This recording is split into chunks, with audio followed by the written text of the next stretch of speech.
Good morning. Thanks very much, Lisa. Can't get it better.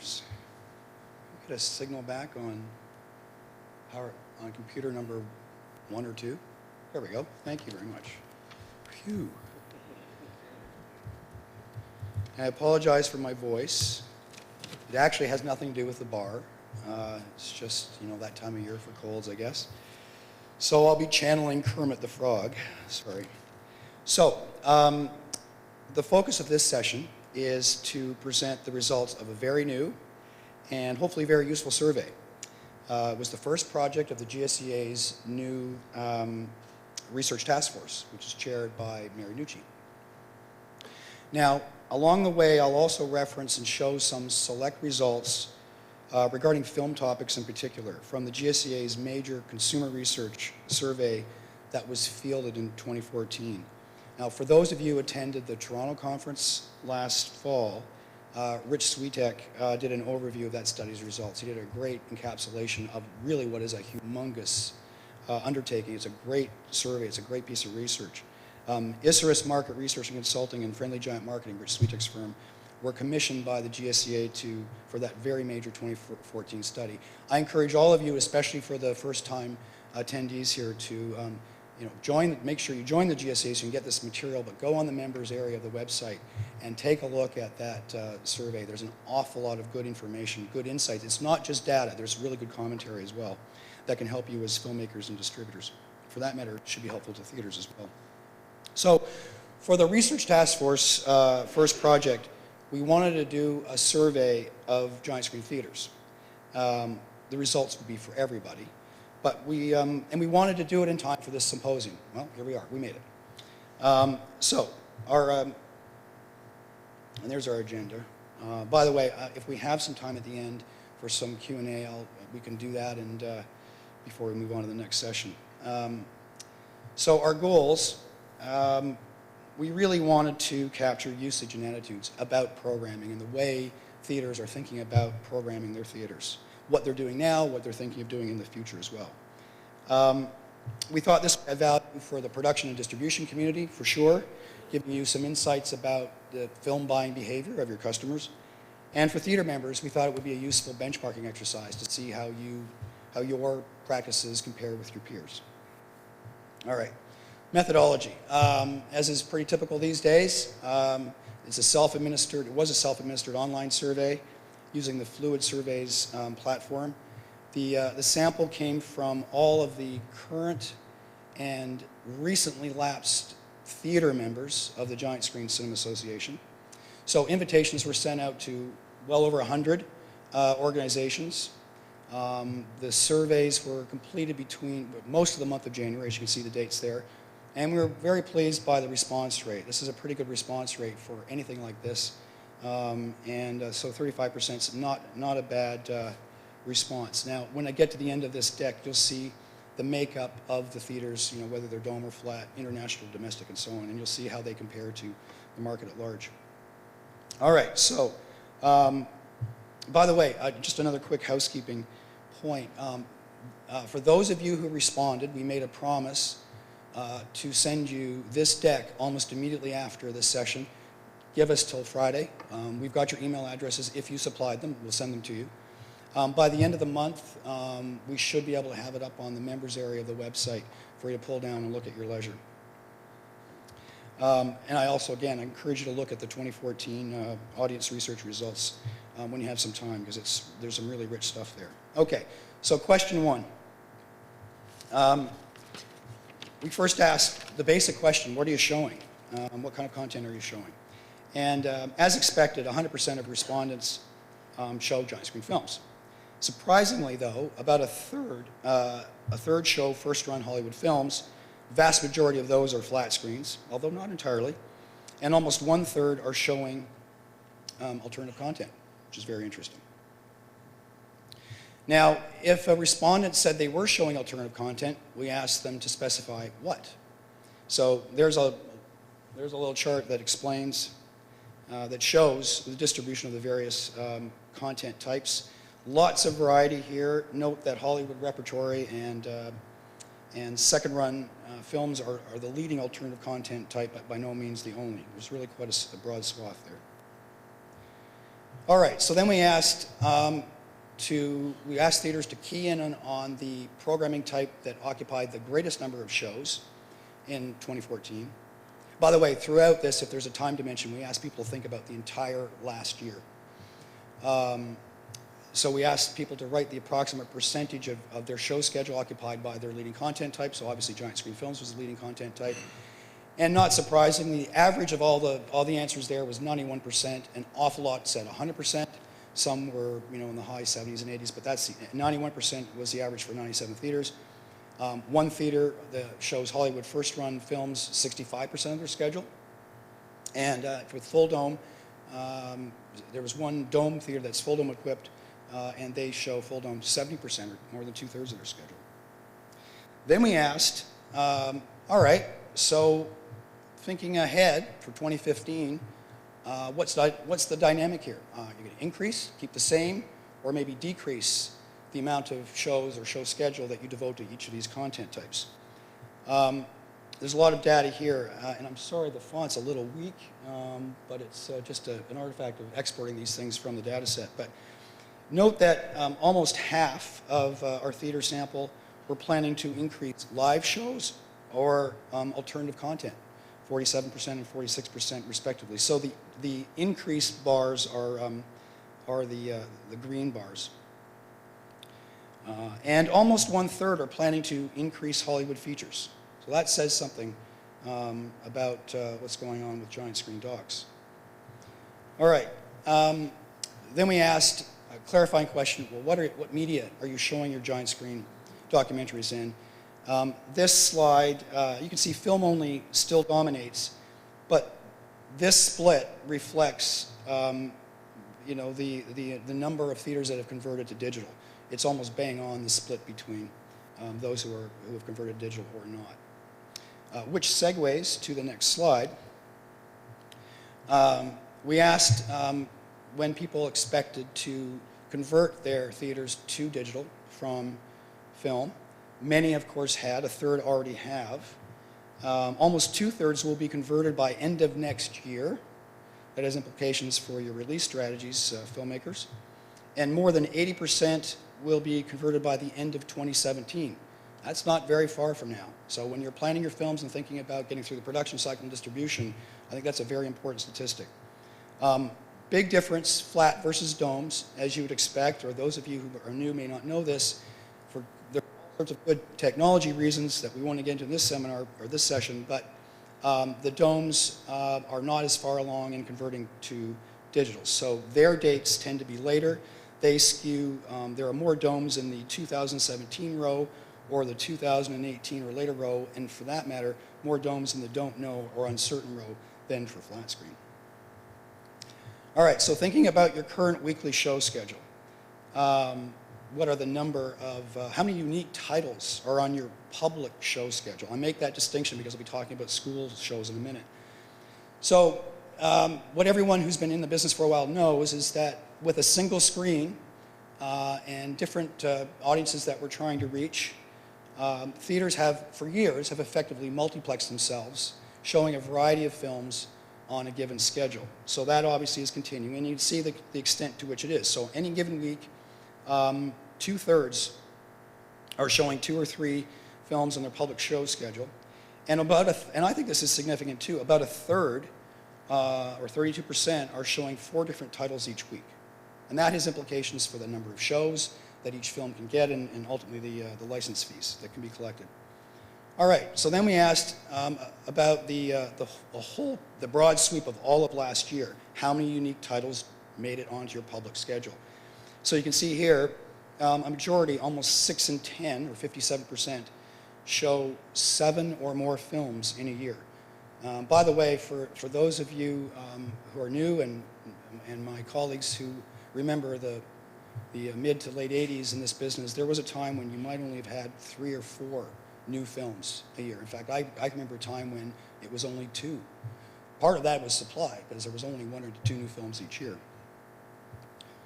All right, for organized school groups in 2014, how many unique titles did you make available to them? All right. Well, not surprisingly, as theaters built up their film libraries, more titles are available to schools, often on an on-demand basis. Almost 2/3, or 64%, offer 7 or more titles to their school audiences. The most common response, 7 to 9 titles, was driven by the flat screens, by the way. Then we asked about some, boy, am I 14 again? Sorry. We asked about some non-standard running times. Obviously, 40 minutes is the accepted standard. It's been that way for over 25 years, almost 30 years. What's the likelihood that you would program a different running time, 20 minutes or feature length? And of course, there have been a number of titles that have, been in these running times. So, alternative running times. Thank you, James.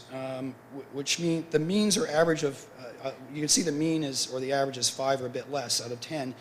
So, it's sort of, there's an interest there, it's not overwhelming. Now, it's interesting here, about a third rated their interest in 20-minute running times in the top boxes 8, 9, or 10. Now, we put another column in here. The top box scores from the major audience survey I was talking about. This is one area where I brought that data forward, the consumer study. And you can see there's a bit of a divergence, actually, both ways, that the public are thinking differently than theater managers here. And we'll see that in a few places. Then we asked about the availability of 3D. Now, this is a pretty basic issue. The split is roughly 50-50 between not at all important versus some are very important. The not at all important was dominated by dome theaters, not surprisingly, because they're not 3D equipped, most of them. The very or somewhat important scores were driven by the flat screens, which is also not surprising because 3D has penetrated flat screens at a pretty high rate. All right. How satisfied are you with the following aspects of giant screen films? We've had there's a lot of chatter about this, but we thought we'd try to quantify it. We didn't ask this question was not asked in the major study last year, so we focused all these results come from this recent theater manager survey. So satisfaction levels on these dimensions are okay, generally averaging 7 out of 10, but note some softness in the box office performance dimension, a very low top box score. The best top box score is on achieving mission goals. All right. Then we looked at how important the following characteristics are to giant screen documentaries that they're interested in. And then actually this spills over to 2 slides. From the Theater Programming Survey, note the top box scores. The first 2 rows, entertains as much or more than educates and tells a story. And I'll just flip ahead quickly. So the second from last one is appropriate for all ages, including children. So you can see some very high top box scores. Again, that means the respondents scored at 8, 9, or 10 out of 10. Now, also look at the low scores, which we put in red to bring your eye to it. They all diverge from what the consumers rated back in the big survey last year. It's quite interesting. And there's some sharp categorical differences. Look at the 0% from the theater survey for animation and story topics aimed at adults only, and compare that to the measure for the consumer study, especially the very last dimension. It's a big divergence between what theater managers are thinking and what the public has said in a statistically representative survey that was done last year, internationally too, by the way. All right, so what is the likelihood that you would show content specifically aimed at young kids, early learners, age say 3 to 6? We asked it. This is on a 1 to 10 scale. It's not that important to see the distribution from 1 to 10. Perhaps the more helpful number is the top box score, 8 to 10. That 41% rated this 8 to 10. So solid interest, but not overwhelming. And And then we asked, well, all right, let's go further. What would be the ideal running time of this targeted content if you were to book it? And it's very clear that the preference is 20 to 25-minute running times. For those of you who have booked this programming length for this kind of audience, you know that has an awful lot to do, or only to do, with attention spans. The 40 to 40-minute running time, by the way, was driven by the flat screens. Then we asked how many shows per week could, so we now know you're interested. We have some idea about the running times you'd like to see. Then we said, all right, if a producer is going to go to this extent to make this content for you, how much would you show it, really? And this is interesting. Basically, it's kind of split. You can see the distribution. A mean of 2.5, I guess in layman terms, kind of says somewhere around 6 or 7 shows per week, or maybe 1 a day is what people were thinking. All right, now, this is another list that we used with the theater managers survey that came verbatim from the consumer study last year. And it's a pretty long list. Again, thank you to the respondents who powered through this. So, theaters and consumers tend to agree on the most appealing topics, not too surprising, the top 3 rows, top 5 rows. These topics reflect the typical, but they reflect the typical topics of films that have already been made and that we've seen. Remember, consumers don't really invent for you. They can reflect most easily on what they've seen, but it's hard for them to imagine something that they haven't seen and to rate it. So keep that in mind too, just sort of a common sense guideline on how you look at these numbers, especially if some of these topics have not been covered on giant screen. But note that the divergence between theater operators and consumers at the rows with arrows. You see the arrows on the right-hand side. And for I guess I would say, a message for the producers, maybe the new producers, for those of you who are maybe more ambitious and less risk-averse, you might see some opportunities here. All right, then we asked about decision-making. How many people are involved in making the buying decision? Well, they're not too surprising, really. It reflects the management level of the typical film buyer, but also, perhaps more importantly, the multidisciplinary nature of most institutions' programming decisions. We involve the theater people, the education department, maybe exhibits as well. So that's not too surprising. Then we asked, well, what is the highest level of the people at your place that are involved? The most common response, the VP or director level, almost 50% selected this. It's also interesting that a quarter said that their highest management level was the president or the executive director. Then we asked, this was one of the few open-ended questions we had, and I really thank the respondents for thinking so thoughtfully and writing so thoughtfully and being so articulate. And thank you to Gina McNeil from ISRIS. She donated her time for this. She went through all of the verbatims and she coded them into sort of like buckets of themes that people were speaking to, and there's the result. Really good advice. I won't read the list. You can see it. It certainly rings true for anyone who's been in the business for a long time.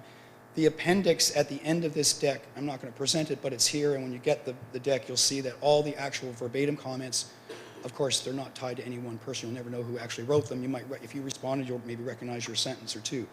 But they're all very helpful, and it's good to see them with the full context that the person, in which the person wrote them. So then we asked, all right, theaters, so how about your institution or your organization investing in film? By the way, there used to be a time when pre-launch licenses were quite common.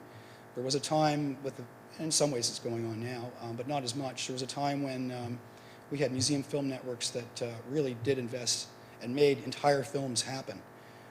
It's not so common now. There's a little bit of it going on, especially with the Dome network. But notice that there's I was kind of surprised by this. A solid minority, it's definitely a minority, 40% said yes. And then we probed further. Okay, you said yes, how much? You can see that the biggest response, now, we didn't pin people down to how much less than 50, but at least they gave it a try. And for those who said, so 8 and 10 said something. Interestingly, by the way, that brackets, that 50,000 or less kind of brackets, a film license fee for a good film, on average, for a good film playing at a giant screen theater for the run of that particular film. We'll talk a little bit about that later in the model discussion. So then we asked, all right, so if you're not interested or you cannot invest in film, why? I mean, this is not too surprising. It basically, the answers all revolve around not being affordable. It's lack of funds, lack of affordability, or it just doesn't fit. So then we asked, and this is where we kind of profile our exhibitors, and it does feed into the business model discussion too, which I'll reference later. What was your last year's attendance? And choose from these ranges. We didn't ask people to actually write it down. They chose a range. You can see the distribution of attendance levels. Now, one thing I'll mention, this is where perhaps a research firm, person from a research firm might not agree with this technique, but I'm coming at it from a management standpoint, so I did it. If you take the midpoints of all these ranges and then weight them by those percentages, the average attendance works out to just over 150,000 a year. And by the way, I've done this a few times for some other pro bono studies I've been involved in, and that number is holding steady for the last few years as an average. Now, of course, the average may represent nobody. The range really is. You see what the range is. But that seems to be pretty close to what the true average is. And then we asked, all right, how about average ticket price? Now, this slide, by the way, is a condensing of that slide. And you can see the distribution of all different ranges of average ticket price. This one's just simpler to look at for now. And you can see, again, if you do the same exercise, taking the midpoint of each of those ranges, assigning an arbitrary value to the less than $3 or the more than 1001, and so we assigned $2 for the less than 3, and we assigned $11 for the 1001. The weighted average comes out to $5.85. And that number actually checks out. For the distributors and producers in the audience, for that matter, the theaters, that probably makes sense. Again, you can see the distribution of the ranges. The ranges are all over the map. But I think the 585, somewhere between 550 and 590 is probably a reliable number. All right. This was interesting. So then we asked people how much they're spending on their programming. So that's everything. License fees, hard drives, shipping, everything that goes into the programming. You can see the distribution. And again, if you go through the exercise of assigning the midpoint of each of those ranges, giving that a value, multiplying it by the percentages, you get a weighted average of over $200,000 a year being spent on programming. Now remember back to some previous slides where we showed the number of unique titles being played in a year. Remember how 6 or 7 was roughly the number? So you can do the math and understand, and that's important because that'll, again, will feed into our model discussion. You'll be able to figure out, why our average lease amount per film, per theater is turning out the way it is. And by the way, the other way of checking this is if the average attendance is 150,000, and then programming on a per cap basis is about $1.40, so 214 divided by 153. And if you divide that $1.40 into that 585 average ticket price value, that's 24%. That's about where we thought it might be. So I think this shows that the research was capturing pretty well what's actually going on out there in the marketplace. All right, so then we asked about advertising. So the model, of course, in this business is that it's sort of like the indie art house cinema model, where yes, the distributors do some or a lot, but the exhibitors also launch their films. Some don't actually, but many theaters are still spending real money on launching their films and sustaining their films over the run. And you can see a solid 2/3 of the respondents do spend real money on marketing.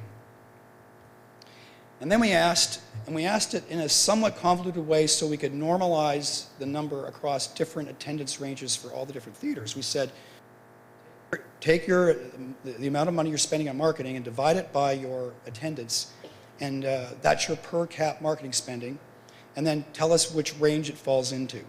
So you can see the results of that question. You see the distribution. Now, again, if we use the midpoints of all these ranges and weight them by the percentages, you get a weighted average of 91 cents. And that actually feels right too. I've always thought, and I've done a lot of benchmarking surveys in my consulting practice, somewhere between 50 cents and a dollar a head is pretty typical. But the clear majority, 70%, are spending a dollar per cap or less. Domes, by the way, in this survey, domes outspent flat screens by a considerable margin. And then we asked, that's just the long play version, I'll just skip ahead. Then we asked, well, how are you spending that money? What media are you investing in? And you can see that this is a multiple media marketing effort by theaters, good for them, and some pretty expensive media too. I mean, look at all the outdoor, the broadcast, some pretty significant numbers. There's not one percentage less than about 3/4, other than the other, and that was just sort of the fringe ancillary marketing types. Then we asked about trends. So, we've been doing a lot of talking about snapshots in time of last year. So what about the trend? What's the dynamic? All right, well, in the last 3 years, you can see what the results were to these three choices, decreasing, flat, or increasing trends. This confirms, unfortunately, the trend that we've all kind of known. This is not a growth business for most. The decreasing trend, by the way, was skewed by the flat screens. They're experiencing decreasing trends. More of them have a decreasing trend than proportionally than their dome screen counterparts.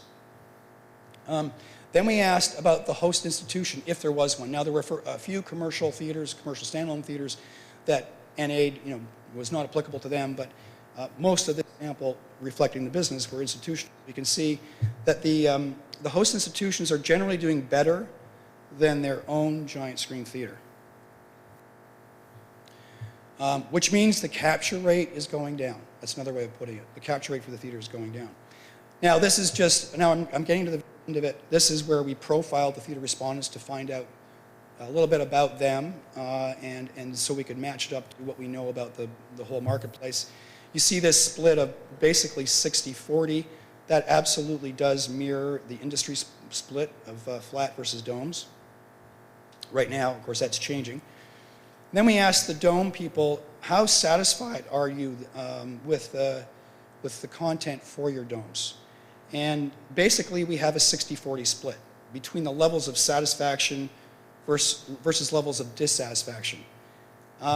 If you take the glasses half empty approach to looking at those numbers, that 40 number, even though it's minority, that's a high number. And I think that's a concern. I think that's a clear message being sent to producers by the theaters. We asked for people just to tell us what their setting was. There's a heavier weighting in our sample to institutional versus market at large, but it's too far off. And we asked what presentation systems they currently have. Not surprisingly, the significant majority still have a film system, around 7 and 10. About a third, 36%, have IMAX digital or DC. So IMAX digital or DCI compliant digital combined are about just over a third, 36%. And again, that's what we know about the structure of the marketplace right now. That sort of rings true. We asked about 3D capability. Slight majority of our sample have 3D, but most of these, though not all, were flat screens. By the way, if a dome had 3D, and there's not that many that do, if they do have it, it's because they've got an insert system. It's not a full 3D dome experience. It's using probably a DCI compliant projector and showing a window of 3D content on the screen. There are maybe 5 or 6 giant screen dome theaters around the world that have done that, including a couple in the room, I think. And then just again to check the makeup of our sample, you can see the heavy weighting to North America. That's heavier than the giant screen membership, certainly heavier than what we know about the install base of theaters worldwide. This is probably explainable by the fact that this was an English language survey, and so many of our friends, especially in Asia, may not have felt inclined to take the survey. So that's it. There's a credit list, and I want to express my thanks to the whole committee, the research task force, really great committee, and Kelly, Germain, She just, she works so hard, and she's just so helpful. This would not have been possible if she wasn't so great at the programming and the field management, the data management, and all the late night questions that I would throw at her about how to read these results and get stuff exported to a form that you could all see. So thank you so much, Kelly. And I mentioned Gina McNeil. She helped with the code, the verbatims, which is a bit of an exercise. And I'm not going to read them out to you, but, in context, Kelly's probably your first go-to person, but if you want to talk to me or send me an email, you'll see my coordinates there too. We're not going to spend any time on this, but just so you know, right at the very end, those are all the verbatims, and so you can see how people actually describe their thoughts in the way they wanted to express themselves. So that's the end of it for now, the formal part. So thank you.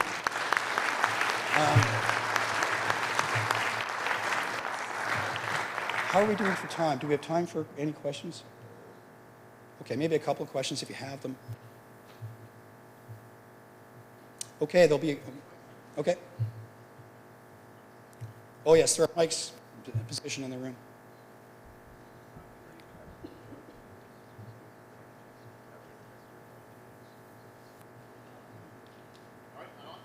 Can you tell us about those areas where the perception or the preference of the theater manager is different from the perceptions or preferences of the audience, and see if there, what opportunities you think might be there for theater programmers to meet the needs or desires of the audience, where there was distinction or different divergence between the two? Yeah, I'll repeat the question. So James is asking, what are the opportunities in that, where the topics and treatments of films diverge between what the theater managers said and what the audiences were saying. Is that an opportunity? Well, I guess the short answer is yes. The devil's in the details, though, because, like I said earlier, we have to be careful not to put too much emphasis on what consumers will say if they're imagining, if they haven't seen it and they're just dreaming it. And so I guess from sort of a management or consulting standpoint, I would say, like I said earlier, absolutely there's an opportunity for filmmakers to maybe, because by the way, that audience survey was very robust. It was a big sample. It was scientifically done. They ran the stats on it. I trust that data. So I think you should too. That said, those percentages don't tell you whether or not that film idea will sustain A status, the majority of your schedule, or maybe those people, only, there wouldn't be enough of that particular that particular audience member. There wouldn't be enough of those people to really sustain a full A run, I guess is what I'm saying.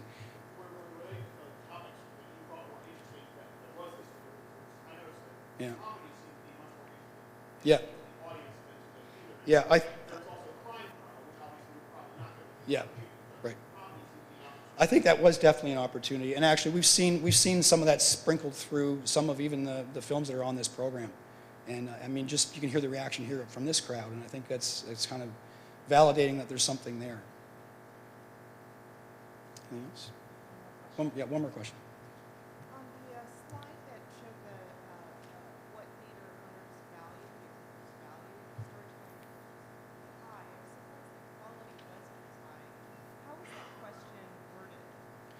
Sorry, Jenny. I don't think the mic was really working. I think I know which one you're talking about. The quality question. Let me just see. I think I had the verbatim.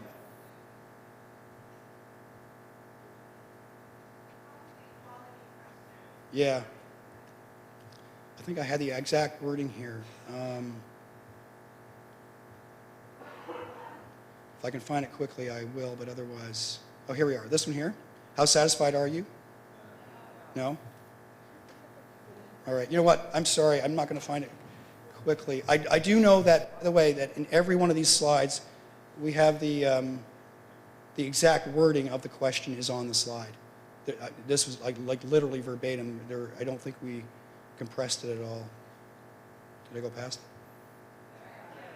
This one, yeah. Okay. Oh, yeah. Oh, the message. Okay. Oh, you want to see, all right, so the people who said quality, All right, so the verbatims are at the end. I mean, I won't scroll through them, but there were 8 people for whom the key message was about quality, and you can see actually how they articulated themselves on that point. It was a range, and it's there. I won't read them all out, and it's hard to find them quickly. But when you see all the sentences that were written, you'll see the ones. It should be pretty obvious which ones are talking to the quality question, and you can see how they actually positioned their comment on quality. Just one more quick question, then we need to. Could it just be the fact that when they say marketing, storytelling, or stuff like that, they take for granted that the quality will be there? So it's not really. Yeah. I mean, again, there's some of that. I mean, and this is always, by the way, this is always one of the hardest things to do in survey research, is to distill all of these real people sentences down to a few actionable phrases, and you inevitably get into shorthand. So I guess all I can say is I encourage you to do the deep dive into this appendix later, and you'll see how people actually wrote their thoughts. So okay, I guess push on. Thank you.